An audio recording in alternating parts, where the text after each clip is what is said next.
The Prophet Muhammad, peace be upon him, said the trial of Dajjal will be the greatest fitna humanity will ever face, greater than wars, greater than plagues, greater than anything that came before.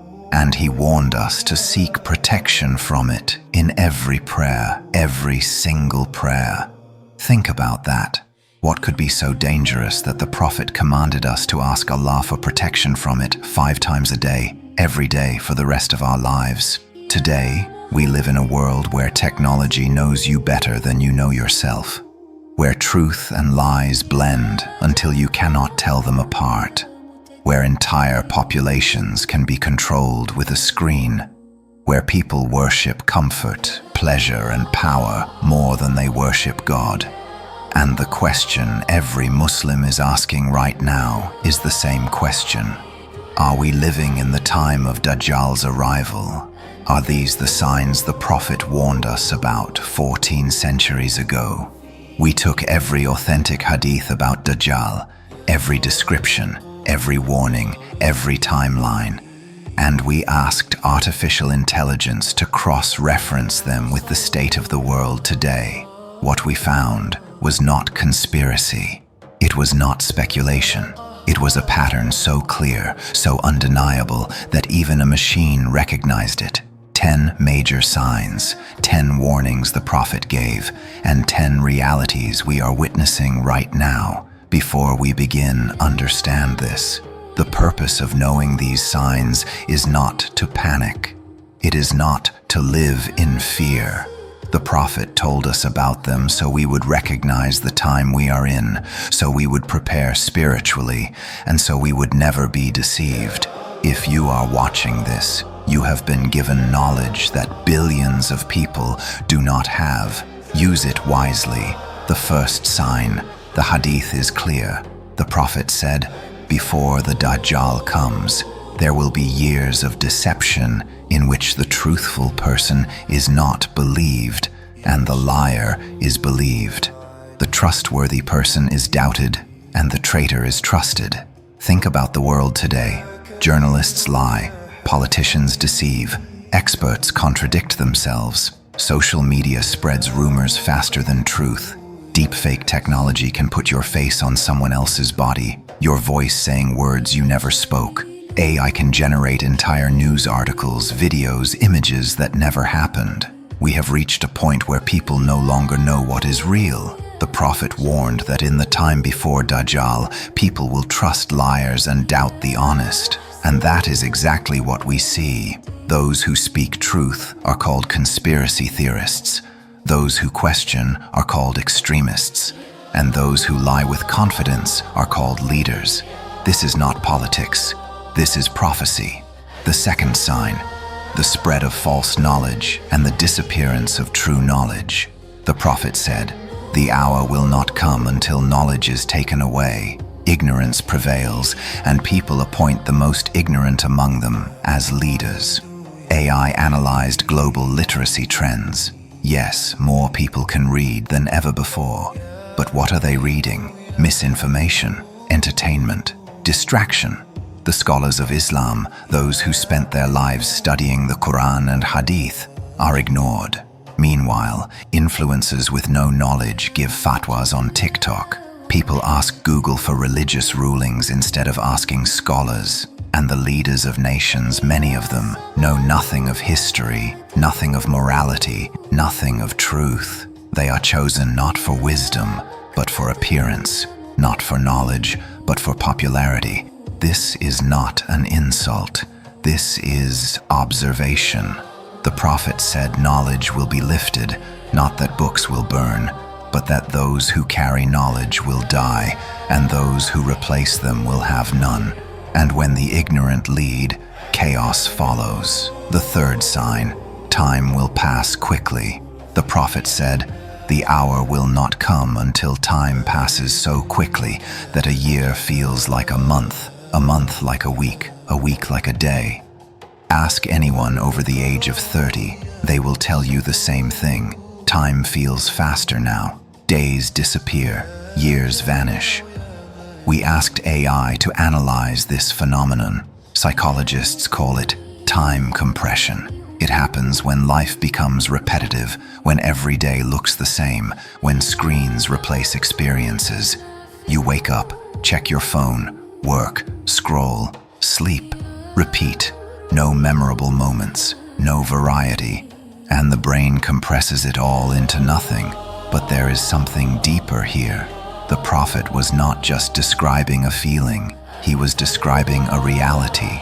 When people are distracted, when they are trapped in routines, when they are spiritually empty, time loses meaning. And that is the world Dajjal wants. A world where people are too numb to realize what is happening. The fourth sign, widespread immorality and the normalization of sin. The prophet said, "There will come a time when a man will pass by a grave and say, 'I wish I were in his place,' not because of religious reasons, but because of the trials he sees."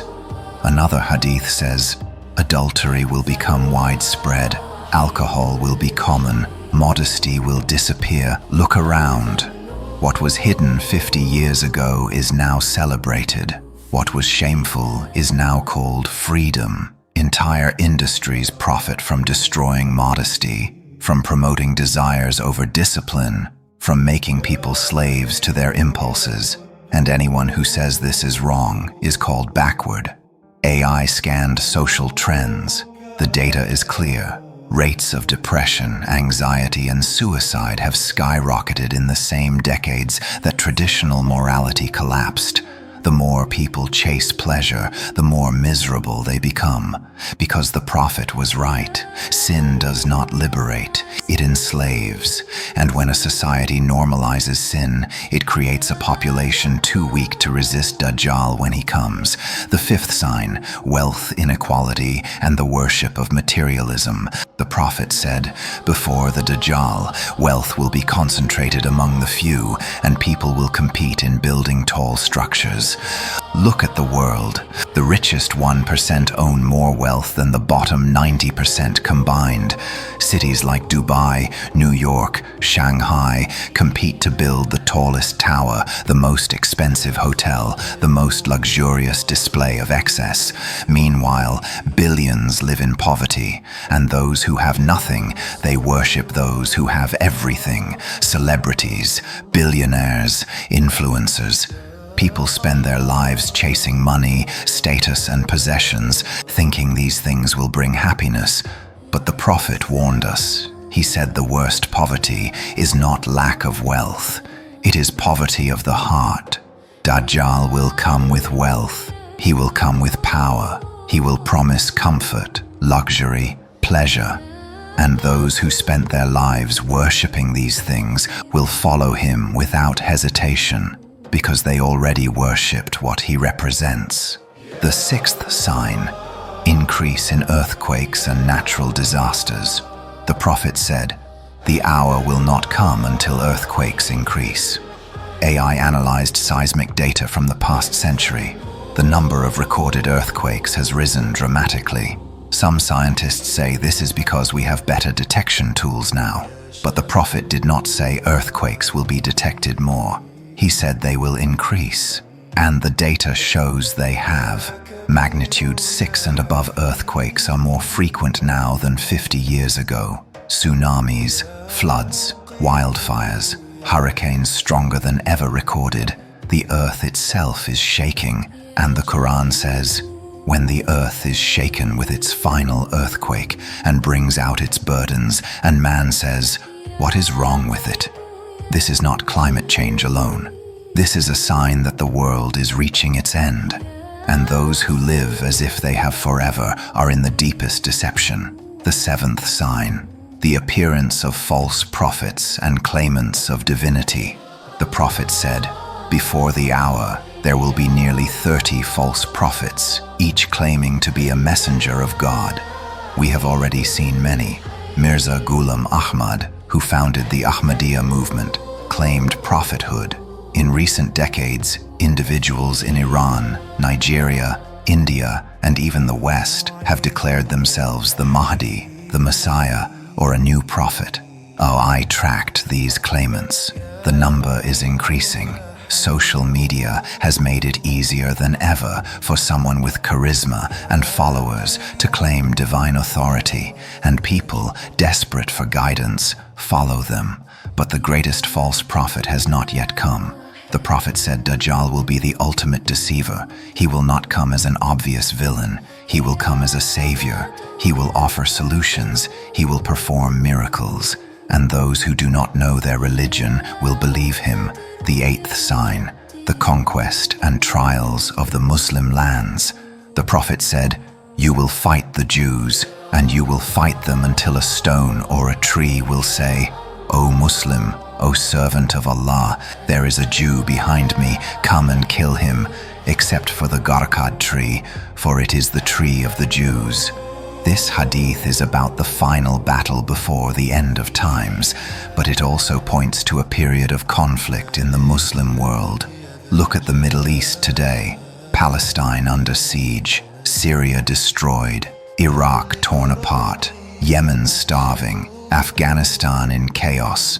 Muslim lands are bleeding, and the Prophet warned us this would happen. He said, "The hour will not come until the Muslims are so weak that the nations will gather against them like people gathering around a plate of food."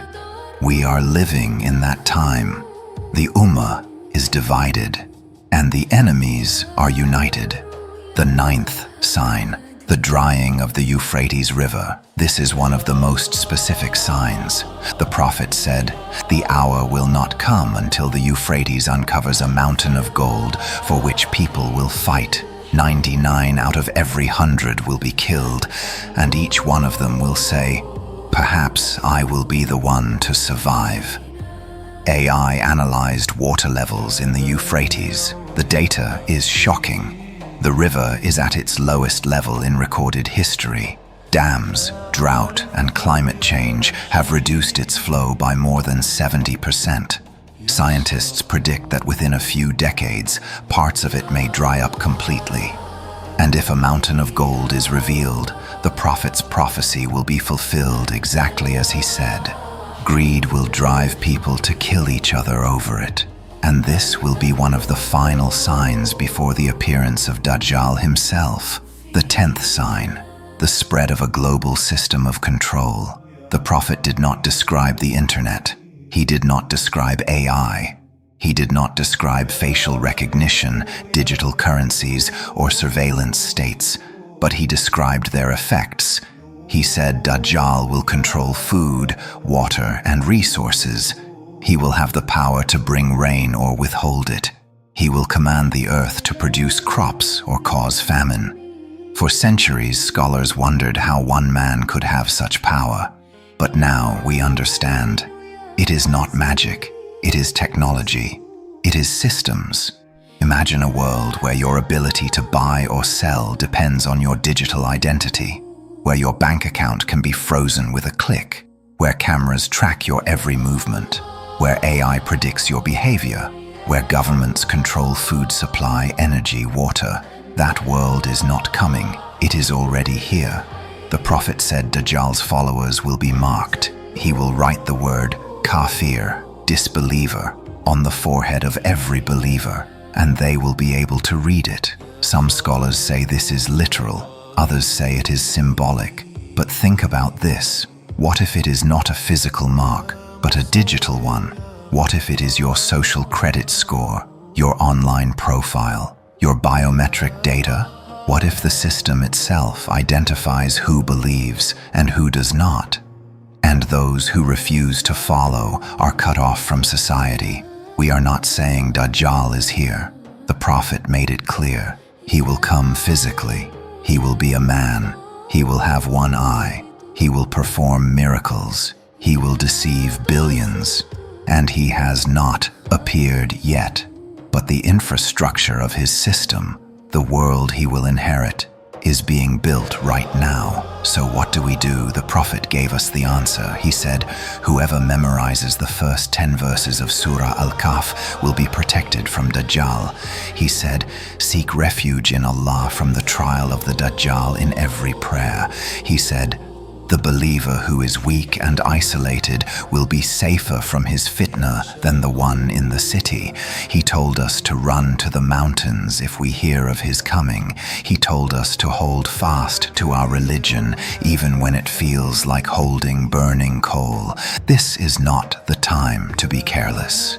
This is not the time to live as if nothing matters. The signs are clear, the warnings are loud, and the choice is yours. Will you prepare, or will you be among those who ignored the signs until it was too late? We are I Believe's tour. The truth will not hide forever. The next journey begins soon.